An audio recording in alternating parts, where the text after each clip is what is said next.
The outgoing 5th generation Mitsubishi Triton, which first kicked off back in 2015, was characterized by a few things: affordability, reliability, and being as tenacious as a one-eyed mountain goat when it comes to going off-road.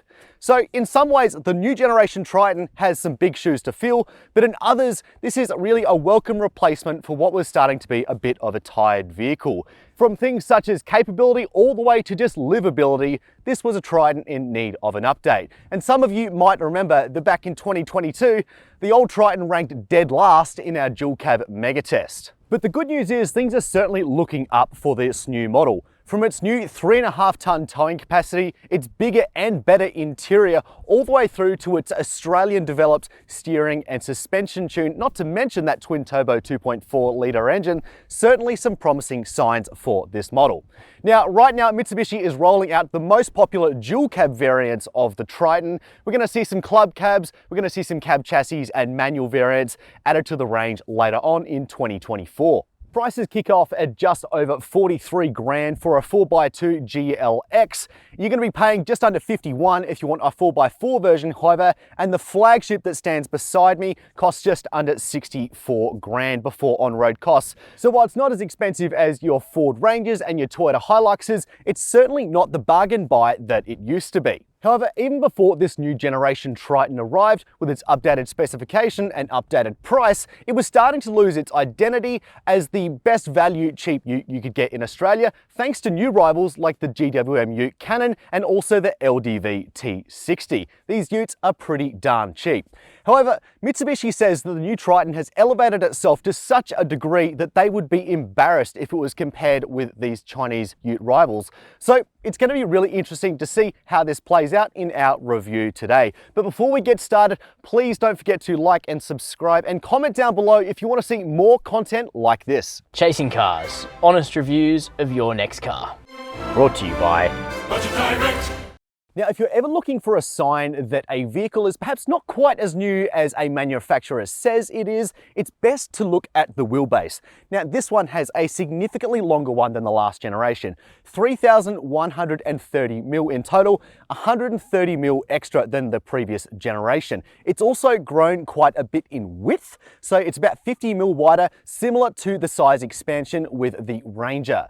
And also, when you look at the length of the thing, it's about 15 mil longer in total and about 35 mils longer in the tray specifically. So this is definitely a size bigger vehicle when compared to the outgoing generation. So like before, the Triton range is essentially divided into two halves. On the first half, you've got the GLX and the GLX Plus. Those are equipped with the heavy-duty suspension. You don't see a great increase in payload capacity on those ones, but they are designed to be beaten around a little bit more. Those grades also come with a selectable four-wheel drive system, though you can shift it at speeds up to 100 k's an hour. The second half of the field is the GLS and the GSR that I've got with me now. Those use super select four-wheel drive systems, and both of those suspension systems have seen a bit of modification in this new generation. For one, you've got longer travel suspension at the front with beefier shock absorbers. At the rear here, look, it's still a leaf sprung setup. However, they've subtracted 2 leaves in exchange for thicker profile of the leaves that are there. You've got 3 on the standard suspension setup and 4 on the heavy duty. One area that I do think that Mitsubishi could have made an extra improvement though comes with the rear brakes. We've still got drums back here, which is a bit disappointing when we see the Ranger and the Amarok and even the Hilux and high grades of that moving towards a disc brake system. Personally, if I was doing a bit of towing with this, I would prefer having that disc brake setup for that increased heat dissipation.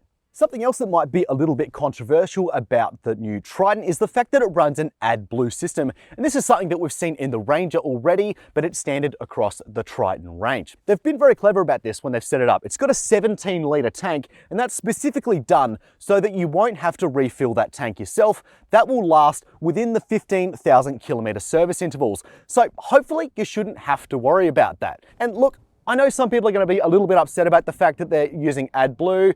However, I think this is something we're going to see rolled out across more utes in Australia in time. It's more just that Mitsubishi is one of the first. On the topic of servicing, I should mention that Mitsubishi is also trying to make things a little bit cheaper in that regard. So of course, as before, standard warranty is 5 years or 100,000 Ks, and the conditional warranty, if you service them at Mitsubishi, is 10 years or 200,000 kilometers. And over that 10-year period, it's gonna cost you $6,690, which is only, $50 cheaper than the old model, but at least the costs are heading in the right direction. There's nowhere the new Triton benefits more from its 50mm width increase than inside the cabin. To be quite honest with you, I was quite shocked at the amount of difference that this much extra room makes to the overall feel of this car. There's also been a great deal of changes to the design. At first, I thought this was pretty borrowed from the Outlander, but really they have Tritonified the interior quite a bit. One of the key things that Mitsubishi wanted to achieve with this interior was they wanted it to be a space that you could operate with gloves on pretty much entirely. So if you're out on a work site and things like that, you're not going to be hindered by things like big touchscreens like you have in the Amarok. This one is a touchscreen. This is a 9-inch unit that does come from the Outlander we've seen previously, but you've also got some buttons under here to control your basic functions. So skipping audio and changing menus and things like that. And blessed be, we also have a separate climate control button up here. It's kind of interesting. It's a bit of different switch gear to this, which is shared under the Renault-Nissan Alliance, but they're still pretty good buttons in both senses. They're just different. While we're talking about fundamentals, I should also point out that I quite like the shape of these seats. They do feel quite supportive, and a really good decision that Mitsubishi has made, which I think they've taken a bit of a leaf out of Volkswagen's book with their commercial vehicle range, is by putting electronic lumbar adjustment across the Triton range, which is really great to see. This one, being the GSR, has power adjustment, but just on the driver's side. You can get that in the GLS if you go for the leather pack. Though on the positive side, we do have a manual handbrake. Maybe not a positive for everyone, but I certainly appreciate having, let's say, the manual assurance of a manual handbrake. In terms of storage of this cabin, we've got a split glove box design with this one up here, fitting a good amount of space. I think though, not too much in the way of paperwork, though that's more designed to be put in the door bins down here, which are designed, Mitsubishi says, to be able to fit a full clipboard and a 1.5 litre water bottle. So if you're on a really hot day, you can have a big jug of water in there. And speaking of that, the center console here is designed to fit 4 600ml water bottles. It's really quite deep, though you don't really have anything like a 12-volt socket built in there, though you do have one just here, alongside the USB-A and USB-C charging points, which have got a lot more guts behind them than the previous generation. Getting back to the topic of tech, the 9-inch touchscreen display that we've got in the center here does come with wireless Apple CarPlay. Unfortunately, Android Auto still needs a cable, and I do hope that Mitsubishi is going to upgrade that sooner rather than later, because we are seeing some other segment rivals offer wireless phone mirroring for both phone types. Straight ahead of me, I have a set of 2 analog dials and an expanded display that sits between them. They've gone from a 4.2 to a 7-inch display, and it can do more than the previous model. For one, it's just a lot easier to see. So when you're playing around with settings and things like that, you don't have to squint and look at it real closely. And it's a good addition, I think, to this model without being too overly techy. In terms of some other things I like about this cabin, it's great to see that there's a 15-watt wireless phone charger down here. Though, as I said, if you've got an Android phone, you're probably going to be plugging your phone in anyway. However, I'd say the biggest negative about this cabin is the driver monitoring system. First of all, it looks really tacked on. They've just put it straight on the steering wheel column here, and it sits a little kind of in the way of the 7-inch display behind it. If you're a little bit shorter in stature, I think you would be kind of trying to look around it a little bit. And honestly, some of the safety tech you can work with, and some of it you just can't. And this is a classic example of it. And the reason is, even when you're doing absolutely the right thing, it still pings at you. And it's really quite sensitive. And it gets more sensitive when it thinks you're not paying attention. Now, I'm going to give you 3 examples where this has told me off where I don't think it should have. Example number 1, when I'm parking. Now, when I'm parking, like most people, I like to shift it from forward to reverse with one hand, and I often have my other hand on the steering wheel like so. Now, when I do that, I move my arm in front of the sensor. When the sensor can't see my face, it beeps at me. And, I don't really know what to do about that, because if I put my hand here, I'm not really in an advantageous position. And this does apply to other areas of driving at low speeds when you've got it in front here as you're turning the wheel. And honestly, that really grades you quite fast. The other one is when I'm looking in my rear view mirror. So if I tilt my head up like so, this is going to beep at me. And if you're towing something, for example, and it's a good idea to constantly keep checking your rear view mirror to make sure your load's still attached, that's going to grate on you really fast as well. The last one is just checking my speedo, for crying out loud. You don't need to look down for very long at all for it to start getting angry at you. And that's especially annoying considering that the Triton doesn't have a heads-up display even on its top spec model. So really, that does need to be much more sorted out and tuned down a lot. And to take into consideration these realistic aspects of driving a vehicle in Australia. Moving to the back seat now, thankfully a number of the good changes that have been made to the front have also been made to the back. And the first one is seat comfort. Really, I think comparison to the Pajero Sport that I was in just the other day, which had a really flat, miserable bench in the back here, the way the seat curves and really shapes around your body here makes it a much more comfortable experience. I haven't spent a lot of time in the back seat, but I don't think I would be as hesitant to do so as I would in some other dual cab models, you could say. I don't think any dual cab is all that comfortable when it comes to the back seat. And as you can see, my room here is a little bit more limited to compare some passenger SUV vehicles. I have some knee room, little bit of toe room, not a heap. And of course, with the high floor, my knees do sit a little bit higher. So it would be great to see some more work done, especially to the height of the floor. But I do think it's a bit of a step up. The middle seat is kind of wide enough that you'd be able to fit a third person here in a pinch, but I wouldn't want to be there for very long. As far as amenities, well, we've got a USB-C and USB-A ports down here and a 12-volt socket. On the topic of amenities, let's talk about air conditioning, because this is a little bit of an interesting one. So a lot of rivals in this segment, they have the air vents down here. And Mitsubishi was kind of keen to stress to me the point that they didn't necessarily think that was the way to go. Of course, on the last generation Triton, they had that big goofy unit on the roof here, and it's still pretty darn big and noticeable on this one, though perhaps a bit more subtle than it was. And while this isn't connected to the compressor like the ones that are often down by your knees are, the idea is that it circulates the air and keeps the temperature pretty cool. Really, the ideal solution is to put them up here, but that's where your big old handles go. So I suppose that's the best compromise that they found.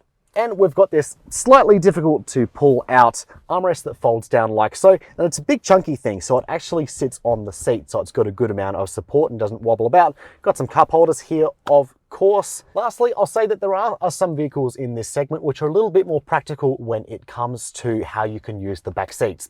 The Hilux, of course, has the ability to fold up seats individually, and the Ranger has the ability to fold up the bottom of the seat. No such luck in the Triton. What you see is what you get. Okay, but let's talk about what really matters. Opening up the tray here, we see we've got a significantly bigger bed than we did the last generation. Going 50mm wider means that they've been able to squeeze in a 1200mm Euro pallet in the back here, and that's with the tub liner in the back. The tray itself is also 42mm lower than the last generation, so hopefully a little bit easier on your back when lifting heavy things up.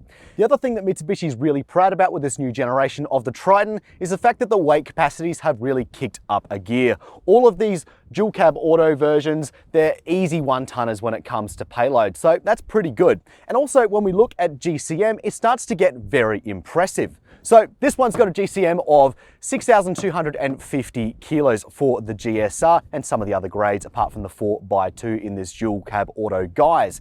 And if you subtract the 2,170 kilo curb weight from this and you strap on a 3.5 ton trailer on the back here, like they always claim that you can do, you actually have a bit of payload left over, which isn't the case for all rivals. In fact, you've got 580 kilos left to play with for you, the driver, accessories, and things like that. Now, of course, those are just numbers, and how it actually handles a payload and handles a 3.5 ton behind it is another matter for another day. Talking more specifically about the tray itself, interesting that it doesn't come as standard with a roll-up tonneau cover, though those are obviously an accessory that you can get later on. Mitsubishi actually has a pretty big selection of accessories right off the line, I should add. And when we actually look at the tray itself here, a little bit disappointing to see that we've just got 4 tie down points here. 2 up high at the back and 2 down low here. So what's it like to drive the 6th generation Mitsubishi Triton? Well, I'm here to say that overall, it's a pretty good experience. Starting with one of the biggest changes to this model, which is the switch to a twin turbo diesel engine. It's still a 2.4 litre, but it is a different engine. One of the engineers joked to me that it would have been a great way to save a lot of money to simply strap on a second turbocharger, but that isn't really how things came in fruition. It was a ground up new engine. Some people have expressed that they're a bit worried about the idea of strapping a second turbocharger to a relatively small displacement engine. However, I didn't really understand that personally. I mean, Ford, of course, has their own biturbo with a smaller displacement on a 2-litre. And let's not forget, of course, that Mitsubishi is literally putting cash on the table with their 10-year warranty. So if anything goes wrong with this, they're going to be footing the bill, not you. Of course, the switch to the twin-turbo system has also seen an increase in power and torque. The last generation Triton made 133 kilowatts of power at 3,500 RPM, and the torque was 430 Newton meters, and that was at a peak of 2,500 RPM. The switch to the new twin turbo model has seen power go up to 150 kilowatts at the same 3,500 RPM peak, and the torque, which is a bit more interesting, has gone up to 470 Newton meters, but it's got a band now. It starts at a lower RPM of 1,500 RPM and goes all the way up to 2,750 RPM. So certainly great to see, and it really does reward the driving experience in a number of ways. Firstly, it's just really quite smooth. You know, taking off from a start, you're not getting that big lurch, you know, like you are in Hiluxes and D-Maxes, for example, which are pretty off and on with their power delivery. So much nicer with this new twin turbo setup. And that's rewarding through a number of driving situations. Of course, the increasing grunt is also just fantastic. I think functionally what it's done is the Triton has gone from being a vehicle that was reasonably adequately powered, but once you started to put things in the tray or put a big old trailer behind it, it was starting to get a little bit constrained. And if I was looking to do a bit of towing, this would be the much preferred setup. The transmission is the same carryover 6-speed automatic. They also have a 6-speed manual that will become available at a later date, but for now, that's the options. The auto, pretty much the same as before. It does what it's told and it stays out of your way, just like it should. The steering is well set up for Australian conditions. You get a good amount of feel through it. It's not overly light, though still a little too light for my taste, I think. And the suspension is also, look, it's not perfect, but it's pretty good. Starting with the good, at highway speeds, this thing is really quite competent. It can absorb a good bump and get on with its weight. It doesn't throw you off the line like some others do that simply can't take the punishment that our roads are going to throw at it. The positives also do extend when it comes to more twisty environments where utes often don't perform their best. We went through a bit of a run through the Adelaide Hills, and I was actually quite pleasantly surprised at how competent this vehicle was. Considering how choppy and undisciplined the old model was, it followed through those corners quite nicely. And I do think a part of that reason is down to the Super Select system. It's just a really great system, and having full-time four-wheel drive is of course great for those rainy conditions and when you're going off and on dirt roads and you want to have all poor traction, but it's also good just for dynamic driving. We've got a 40-60 torque split. Of course, you can make that a 50-50 when you've got the center diff locked on, but driving around in 40-60 gives you a really nice driving demeanor. The one area though that this does have room for improvement is the low speed ride. So we found ourselves in some country towns where, look, they're not the best laid in the world, but they're certainly not the worst either. The ride went from being fussy to downright uncomfortable on some of these roads. And I was looking at the surface itself thinking, I can't see the bumps that this is passing through to the cabin. And that's really not a good sign. I should point out, of course, that I was driving these utes unladen, and perhaps if I had a bit more weight over the rear wheels, over that leaf spring suspension, with even some simple things like some accessories, just putting a little bit of a downward force on the vehicle, they might have been a bit more calm and controlled, but assessing it as it was, bog standard, there was a little bit more room for improvement. So let's talk quickly about fuel economy. Now, along with about a 10% increase in power for this generation, we've also seen a 10% improvement in fuel economy, which is always such a fantastic trade-off. It's gone from about 8.4 down to 7.7 in terms of the combined rating, and that's really great to see for a number of reasons. Not only do you have to use less fuel, but also the fact that you get more range. It's got the same 75-litre tank as the old generation model, but with its little more frugal fuel consumption, you get just shy of about 1,000 kilometers on a single tank. And I reckon if you're driving a bit more frugally, you could probably get somewhere around 1,200, probably when you're doing some highway Ks. So let's talk now about safety. So the 6th generation Triton doesn't currently have an ANCAP rating, but they are working on it, and I would expect them to be aiming for 5 stars. And safety is really an area where the Triton has taken a big step forward. We've got some great standard technology like reversing AEB, front and rear cross traffic alert. We've also got a front center airbag now, which is a fantastic addition to the range. And all in all, it does seem to be fairly well tuned. That is kind of with the exception of the driver monitoring system, of course. But anyway, that's enough for the on-road stuff. Let's check out the off-road. Mitsubishi has taken us out to a pretty rocky little mountainscape along here in South Australia, and it's definitely a good test of what this vehicle is good at. It's quite narrow, and quite immediately you see the difference that adding the extra length and the extra width does to this vehicle and how it behaves off-road. Kindly enough, they actually let me have a go in the old Triton as well, and it was a bit of an interesting situation. I think overall the new Triton is better off-road, though there are some situations where I think that the older and narrower vehicle had a clear advantage, and it sort of stood out in its segment for that very reason. Having a narrower car means you can simply navigate into spaces that you can't in others, and you do have to worry about scratching your car and making sure that the ledges are wide enough where you position your vehicle. If I was to describe a bit of a difference in the demeanor of the vehicles though, I'd say that the new Triton kind of rolls over obstacles, you know? It takes it in its stride, and it is much more approachable, I think, than the old Triton. In comparison, the old Triton was a plenty capable thing, but it kind of scampered up some of the bumps that this new Triton just rolled over and took with its stride. And if you're a more experienced four-wheel driver, that might be something that you want to do actually. You know, you might enjoy the fun and riskier side of having your wheels spinning and getting everything moving, as opposed to the easier demeanor of this vehicle. But look, overall, I think if you're a family and you're going away on a holiday and you want to have something that's nice and easy to drive, you're not about the sort of off-roading where you're going onto, you know, tackling one particular hill because it's hard to do. You actually want to see what's on the other side, and you know there's a bit of obstacles in the way. I think that's the sort of off-roading that it's going to appeal to. So going on to some trickier sections here now, and of course that width does come into play a little bit there. I think sometimes this vehicle looks a little bigger than it is just because of the shape of the bonnet. I'm coming down here. It's nice and controlled. Interestingly, there is one figure, I should say, where the new Triton is a little bit better than the old, and that's ground clearance. You get a whopping 2 millimeters extra ground clearance. So, you know, there is certainly some progress there. The brake over, ramp over, and departure angles are all kind of roughly the same as they were, though they are admittedly slightly worse with this model, and I think that just plays to it being a bigger vehicle. So I've come down that hill now and I've turned it around, and I've also chucked it in low range because I think going uphill is where the new generation Triton shows its actual advantage over the old one. And that is to do with the 2.4 litre engine.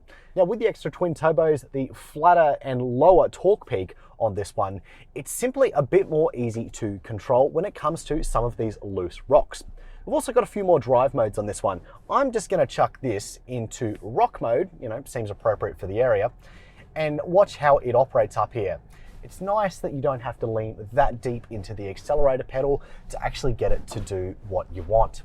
And as we come up here, you know, my RPMs are at 1500 maybe, and it's just nice and easy. You know, you give it a bit of patience. And also it's notable that the traction control, obviously they're optimized a little bit differently for each mode. So sand mode, rock mode, all sort of have their own settings. The rock mode they're in now really seems to clamp down on the traction control of this vehicle. By default, if you just leave it in normal low range, it's still plenty capable, but it grips quite well in rock mode even more. To be fair, there are a lot of four-wheel drives that could probably do what I just did and probably not struggle with it a great deal, but I think it lends to the fact that the Triton is still a capable beast off-road. So look, as I reach the top of this hill here, it is clear that there's a bit of give and take with the new Gen Triton. It does lose a bit of its unique size and ability in that regard, that ability to go down some of those skinnier trails without worrying about it too much, but you do gain some things with its larger size, in that it's more controlled, and also this new tech around here isn't just for show. It's great to have it. And of course, you do have things like a rear diff locker, which I haven't really needed to touch while I'm out here, but you know, it's good to know that you have it if the need arises. In 2021, Mitsubishi kicked off a bit of a premium push in its range when it launched the Outlander midsize SUV. And while that car isn't perfect, it certainly highlighted to us just how good this brand can be when it really tries. However, that was one vehicle, and one vehicle a pattern does not make. The 6th generation Triton continues this push, and personally, I think they've pulled it off. What Mitsubishi has told me they're most proud of with this new model is the fact that they've taken it from a vehicle which was good at some things and not really at others, to a vehicle which is good at a number of disciplines, and I'm personally inclined to agree. It's significantly better to drive and use every day, and when it comes to outright carrying capacity, this is one of the best in segment. Yes, it's certainly not perfect. It's a bit more expensive than it used to be, but even at just under 64 grand before on-road costs, that's quite a bit cheaper than your equivalent Ford Ranger, though the blue oval vehicle certainly has better low-speed ride than this one. Personally, I think we're on the eve of what's going to be one of the most exciting times for Mitsubishi in some time. This Triton right here gives me a lot of hope for the new Pajero Sport to come, probably sometime in 2025.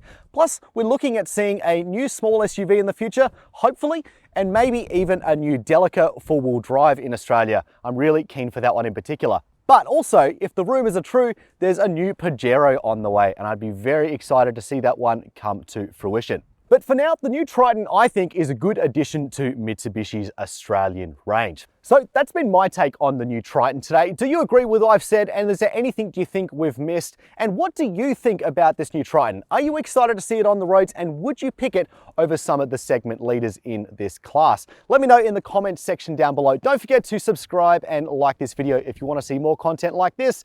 But for now, that's all. Thank you for watching Chasing Cars.